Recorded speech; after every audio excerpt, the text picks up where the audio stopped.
வணக்கம்.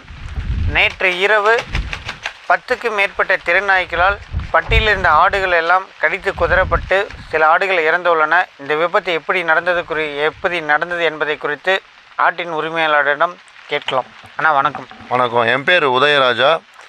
எங்கள் அவல் பூந்தரை பேரூராட்சி பாரதி நகர் 7வது வார்டில் நாங்கள் இருக்கிறோம்.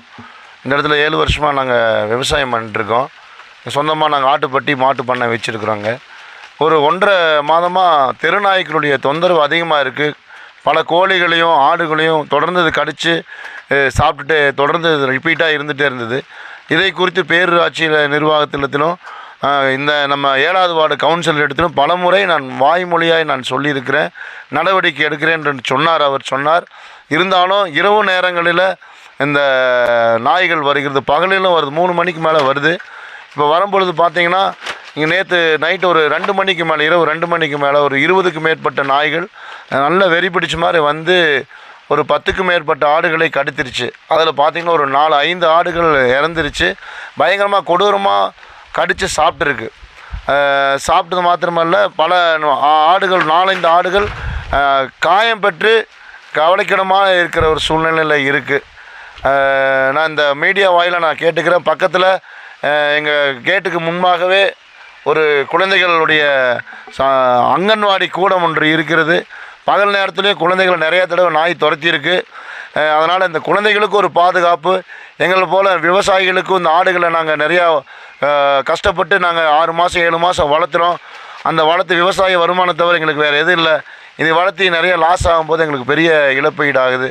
அதனால் அதிகாரிகள் எங்களுக்கு கொஞ்சம் தகுந்த பாதுகாப்பும் நடவடிக்கை எடுக்க உங்கள்கிட்ட கேட்டுக்கொள்கிறேன். இப்போ இங்கே மொத்தம் எத்தனை ஆடுகள் இறந்துருக்குன்னா, எத்தனை ஆடு கடிச்சிருக்கு, இதுக்கான இதுக்கான பொருளாதாரம் எவ்வளோ வரும்னு நினைக்கிறீங்க? எனக்கு சுமார் ஒரு 5 ஆடுகள் எனக்கு உயிரிழப்பு ஆகியிருக்கிறது. ஒரு 4 ஆடுகள் பலத்த காயமாக இருக்குது. எனக்கு சுமார் ஒரு 1 லட்சம் ரூபாய் எனக்கு இழப்பீடு ஆகியிருக்கிறதுங்க. இல்லை, எனக்கு ஏதோ பார்த்து எங்களுக்கு இதை தவிர வேறு வருமானம் இல்லை. எனக்கு ஏதோ அதிகாரிகள் பார்த்து எனக்கு ஒரு தகுந்த இழப்பீடு கொடுத்தீங்கன்னா நல்லாயிருக்கும், எனக்கு உதவியாக இருக்குன்னு நாங்கள் மீடியா வாயிலில் நான் கேட்குறேண்ணா.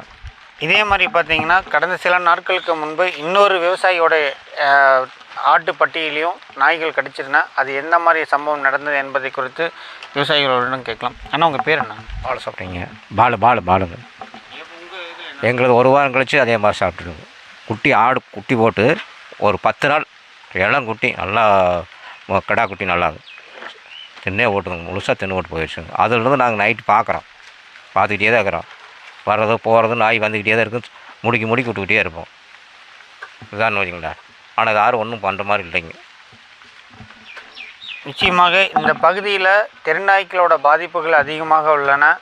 அதை கட்டுப்படுத்துவதற்கு அரசு நடவடிக்கை எடுக்க வேண்டும் என தெரிவித்துள்ளார்கள். அதுபோக பார்த்திங்கன்னா இந்த ஏரியாவில் ஒரு அங்கன்வாடி மையம் ஒன்று உள்ளது.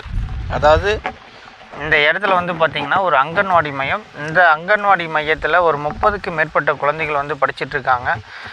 அப்படி இருக்கும்போது பார்த்திங்கன்னா இந்த பட்டிக்கும் அங்கன்வாடி மையத்துக்கும் வந்து பார்த்திங்கன்னா ரொம்ப தூரமெலாம் இல்லை, ரொம்ப பக்கத்தில் தான் இருக்குது. இந்த இடத்துல வந்து பார்த்திங்கன்னா ஆடுகளுக்கு மட்டும் இல்லை, மனிதர்களுக்கும் குழந்தைகளுக்கும் ஒரு பாதிப்பு ஏற்படக்கூடிய சூழ்நிலையும் உள்ளது.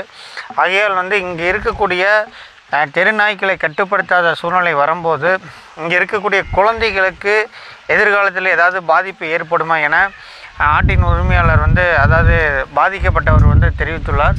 மேற்கொண்டு இந்த அங்கன்வாடி மையத்தில் வந்து பார்த்திங்கன்னா ஒரு 30 எத்தனை குழந்தைங்க இங்கே படிக்கிறாங்க? எத்தனை குழந்தை? இந்த அங்கன்வாடி மையத்தில் ஒரு 30 குழந்தைகள் படிச்சுட்டு இருக்காங்க. பகல் நேரத்தில் ரெஸ்ட் ரூம் வெளியே வர குழந்தைகளையும் நாய்கள் துரத்திருக்கு. அவங்க டீச்சர்கள் எல்லாம் நாங்கள் தான் அதை பாதுகாப்பு பண்ணி நாங்கள் அந்த குழந்தைகளையும் நாங்கள் தான் பார்த்துட்ருக்கோம். இது காம்பவுண்ட் வாலெல்லாம் இல்லாமல் இருக்குது. எப்போ வேணாலும் நாய் துரத்தலாம். அதனால் தகுந்த ஒரு வேலியெல்லாம் அமைச்சு இந்த பேரூராட்சி நிறுவனம் சுகாதாரமற்ற இந்த அங்கன்வாடி மையத்தையும் இதன் மூலிமா சீர் செய்ய கொடுக்க உங்களிடத்தில் நான் கோரிக்கை வைக்கிறேன். அதாவது வந்து பார்த்திங்கன்னா அங்கன்வாடியில் இருக்கிற குழந்தைகளுக்கு ஒரு பாதிப்பு ஏற்பட சூழ்நிலை தான் உள்ளன. ஆகையால் பேரூராட்சி நிர்வாகம் உடனடியாக இங்கே இருக்கக்கூடிய தெருநாய்களை கட்டுப்படுத்துவதற்கு நடவடிக்கை எடுக்க வேண்டும் என பாதிக்கப்பட்டவர்கள் தெரிவித்துள்ளார்கள். இது குறித்து உரிய நடவடிக்கை எடுக்க வேண்டும் என இங்கே இருக்கக்கூடிய பொதுமக்களும் தெரிவித்துள்ளார்கள்.